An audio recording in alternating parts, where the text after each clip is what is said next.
I would never put plastic with heat. Plastic cookware that specifically has black paint has a very high level of toxic flame load. retardant, which is a toxin, a neurotoxin, and toxic to the thyroid. And does that still go for silicone-based cookware as well?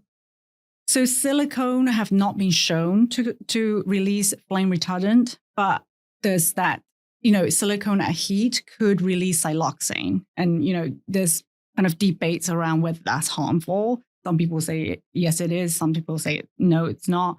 So again, I take a precautionary approach. Do I have a better option that's not outrageously expensive? Yes. Wood. So why not just go for wood? We have an icon for wooden utensil, right? Where are you going to put that? That's an A. Okay, that's an A. So talk to us about wood, and are there any considerations around wood? Why do you prefer wood? I prefer wood because wood is naturally antimicrobial. So people think plastic with those sprayed on microban, which is antimicrobial, is better. Microban actually contains endocrine disruptors. I don't want that. Wood is naturally antimicrobial as long as you look after it. So if you don't let it dry, if it's wet and then you put it somewhere and it starts to grow bacteria and mold, that's not good, right? But if you let it dry properly, it's actually naturally antimicrobial. So I like solid wood piece. So you get some wood cookware or cutting boards where it's glued together, so they get many pieces, and then that potentially could expose you to formaldehyde because of the glue, VOCs. So a solid piece of wood is best. Yeah, that's great. And anything about it being coated or not coated, or? Yeah, I don't really see them coated. Okay. Actually, do you? I don't know enough about it. Okay, yeah. I look at it sometimes. I hear people say coated, but I'm just trying, everybody here listening, including yourself, we're all just trying to do the best that we can. Yeah, definitely. And I think that's a great time to actually just remind people that, here we are ranking everyday household items. And a lot of these things are super straightforward, don't often cost any more, and are probably even going to last longer and maybe even save you money. Oh, yeah. Right? Yeah. Like if you're going to start and move over to glass Tupperware, sure, it's heavier. Sure, you might spend a little bit more money up front. Although a great recommendation you had is that they're often pretty cheap at Costco. Yeah. Right. You can easily get a Costco membership, save a ton. Yeah. And you might invest a little bit of money up front, but you're going to save money over the course of time.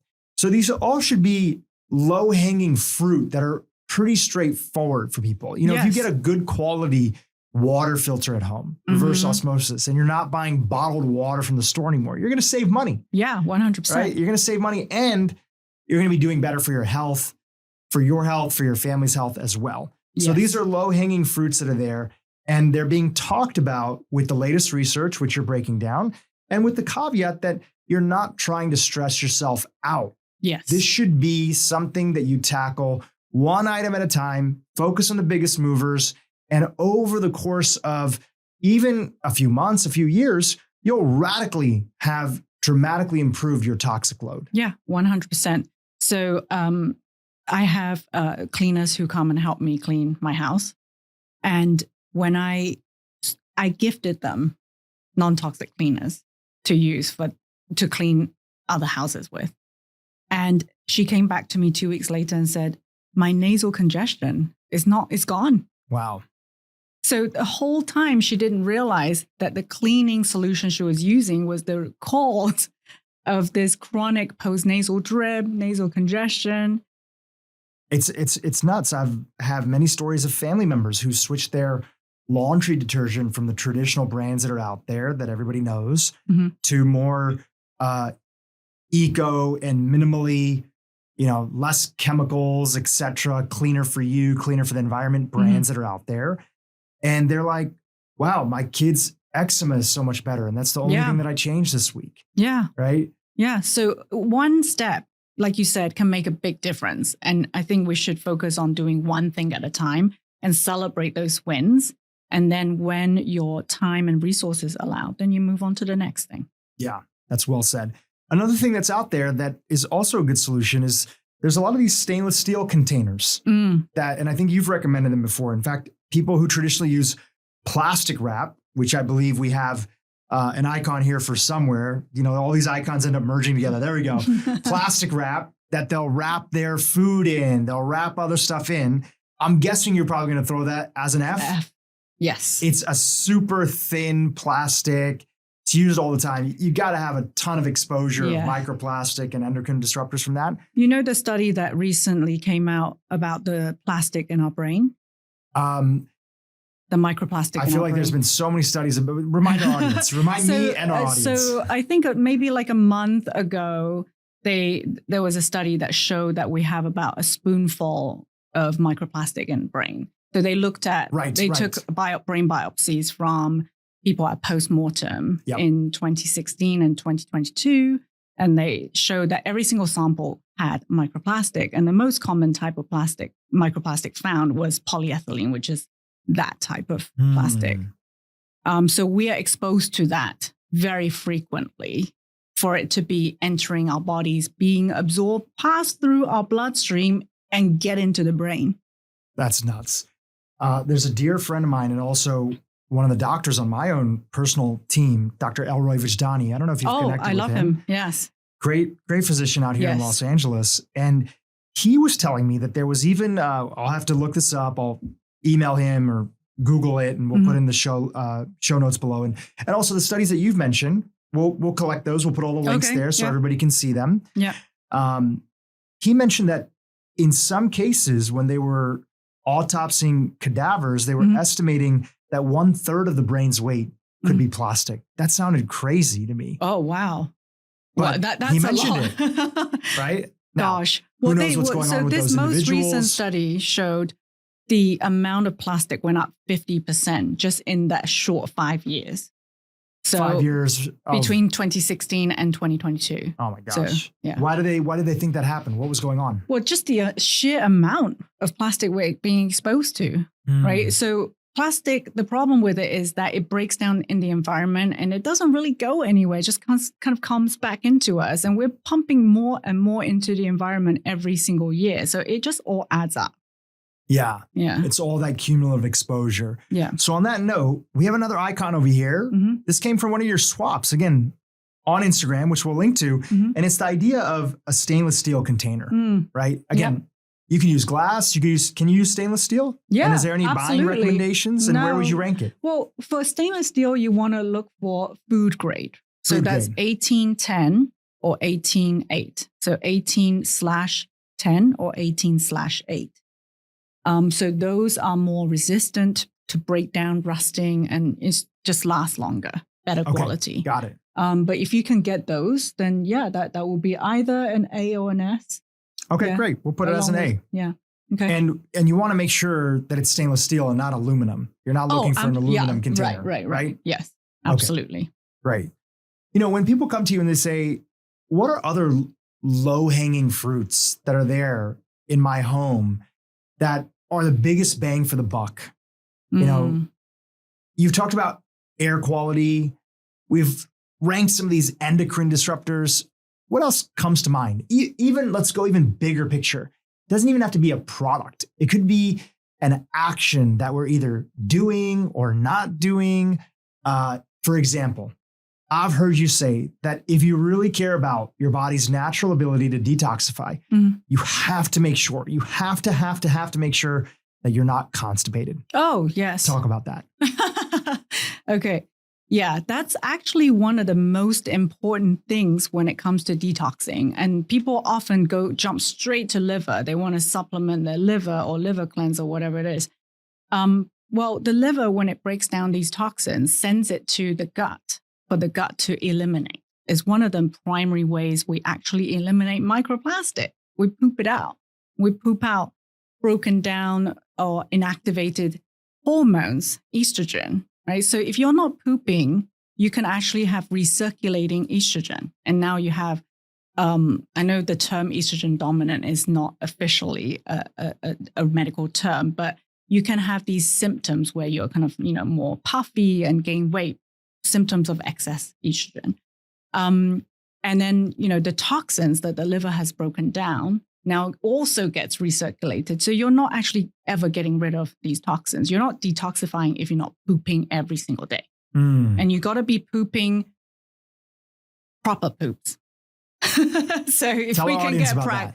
graphic here. So I don't know if anybody checks that poop. Probably not many people do. Only doctors do this. Isn't there that famous Bristol stool chart? Right. Yeah, exactly. Let me bring that up while you talk. Keep talking. Yeah. So if once you've done your business, look back in the toilet pan. What does your poop actually look like? Is it a long S-shaped sausage? That would be the optimal ideal poop. Now, if you are, there you go. So type 4. Okay, so type 4 is, for those that are listening, it's a long sausage or snake-like smooth and soft stool. I'm reading the description, okay? So that's a great poop. Yes. So you want that every single day. Yeah. And you want to, once or twice a day is good. But some people are not pooping every day. They're pooping once a week even, right? You're retaining all those toxins. So any of the other types, there's something not quite right? So types 1 to 3, you're kind of leaning on the constipated side. And then 5 to 7, you're more diarrhea. Yeah. Yeah. That's great. So for those, and we have a little toilet icon, but let's use that as the icon for constipation, even though they're not going to the toilet, or they're just sitting on the toilet forever. Yeah. Where would you rank, chronic constipation? F. It's one of the worst things for you. Yes. And give us some remedies for those people that are in that category. That there are some very simple things that they could be doing to improve that. Yeah. What are those things? Well, number 1, make sure you're hydrated. So if you're not hydrated, you will more likely to be constipated. Is there a rule of thumb, some guidance around that? Yeah. So unless you have chronic heart failure or kidney disease, you should be looking for your body weight in pounds in ounces of water. So that's what I aim for. Half of your body weight in pounds in ounces of water. So if you weigh 120 pounds, you want to be drinking 60 ounces of water a day. Yeah. Great. And ideally filtered water, not plastic bottled water. That's great. Yeah. Another big recommendation that I've heard you share is that it's so easy in this day and age, even if you eat a healthy diet, because there's so many tasty, healthy snack foods and other things. We just have so little fiber in our diets. Yeah. And one of the first things people should be doing after hydration is just track their fiber to see how much you're getting. Absolutely. I have so many friends that are shocked to see that they're like, oh my gosh, I eat so healthy. And they look at their fiber in a day and they're getting maybe 12 grams of fiber. Oh, yeah. Well, that's what the average American is getting, right? 95% of Americans are deficient in fiber. They're not meeting their fiber intake requirement daily, which is around 25 to 30 grams. And if you look at our ancestors' poop, they were likely eating around 100 grams a day. So that's a vast difference of fiber intake. Now, if you can't really go from 12 to 30 in a day, because you are going to get bloated, you're going to get uncomfortable. So, and a lot of people have dysbiosis, right? So unhealthy bacteria in the gut. Again, secondary to a lot of these toxins we're talking about. So that requires more gentle increase of fiber. So you want to, increase by, 5 grams a day, see how you do. And then if you get bloated, you stop and just have your body accustomed to it. So I liken it to like going to the gym. So if you never go to the gym, you never lift weights. You don't go into the gym and suddenly lift 100 pounds. You go in with 5 and then 10. So you want to do that with fiber. But fiber 100% is essential for detoxing. It actually binds onto toxins and help us remove toxins. And studies have shown in healthy adults, those who eat more plants, they have lower levels of heavy metals like lead and cadmium. That's great. That's a great reminder for everybody. I've heard another rule of thumb. I believe it was from one of our guests, Lane Norton. He would say, for every 1,000 calories you have, not that everybody's tracking their calories, but sometimes, people in general might know how much they're having. Yeah. you should be shooting for 15 grams of fiber for every 1,000 That's about right. calories. Yeah, because then that would put you to about 30. Yeah. On the minimum, Yeah. at least. It might be a little bit, slightly different, that formula, but we'll put that in the show notes. So I know I feel best for me. I probably have like 2,200, 2,300 calories a day. I feel best around like 50, 60 grams of fiber. If I have a little bit more than that, I don't feel that great. I mean, props to our ancestors that have been having 100 grams of fiber, But I feel great around like 50, 60 grams of fiber. I get all the benefits, but I don't feel too bloated or other stuff. Yeah. And some of my favorite sources of fiber personally, and I'd love to hear on your end. I know, there's a whole spectrum of fiber that people can have. Yeah. There's soluble, insoluble. There's fibers that are high FODMAP, low FODMAP. Like I don't do too well with chickpeas, lentils, even though I grew up eating a lot of those foods. Okay. Yeah. Interestingly enough, when my mom makes them, shout out to my mom, and they're made in more the traditional pressure cooker style, which nobody makes anymore, I do much better. But if somebody's just putting chickpeas in a salad, I feel like I get very gassy very quickly. Yeah. So interesting. I like roasted edamame. They have like an organic roasted edamame snack at Whole Foods.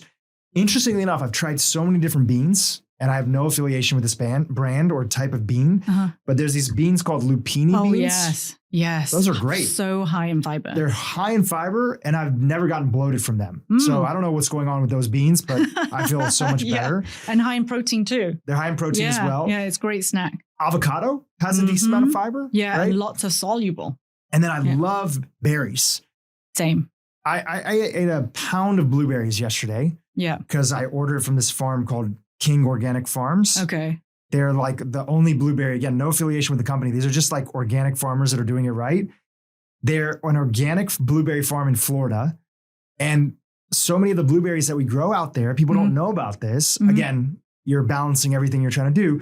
Even if they're organic berries, most of the berries that are out there, they're grown hydroponically in plastic containers, and they're fed nutrients through the water, hydroponic, but they still can call it organic. And then these blueberries are grown in soil and they taste so much better. Wow. And they last a month in my refrigerator. It's kind of nuts. That's shocking. So I ate a pound of them yesterday. Great source of fiber, great source of antioxidants. And I really enjoyed them. What are some of your favorite ways to get fiber in the day? Oh, fruits and vegetables for sure. But my favorites, raspberries, very, very high in prebiotics and probably, I would say, highest fiber of the berries. But berries in general are amazing. They actually help our mitochondria as well. So because they're so antioxidant rich. And if you think about the fact that a lot of these environmental toxins are targeting and damaging our mitochondria, and that's how they're exerting the harm, right? So our sex hormones are made in the mitochondria. And when the mitochondria doesn't have energy, now we have brain fog and have all these symptoms. We can't detox it properly. It's so important to eat these things to support the mitochondria. It's part of the way to like protect us from these microplastics and endocrine disruptors. Kiwis are my favorite too. So 2 kiwis a day have been shown to help people with constipation and relieve the discomfort of constipation. So you don't have to eat prunes if you don't like prunes. Kiwis are great. YouTube, if you enjoyed what you just saw, keep watching for more great content on how to improve your brain and your life. Cookware is like something I use every single day. And hopefully a lot of people are cooking at home. That's really healthy to cook at home. But what you cook in can determine whether you're exposed to endocrine disruptors and forever chemicals.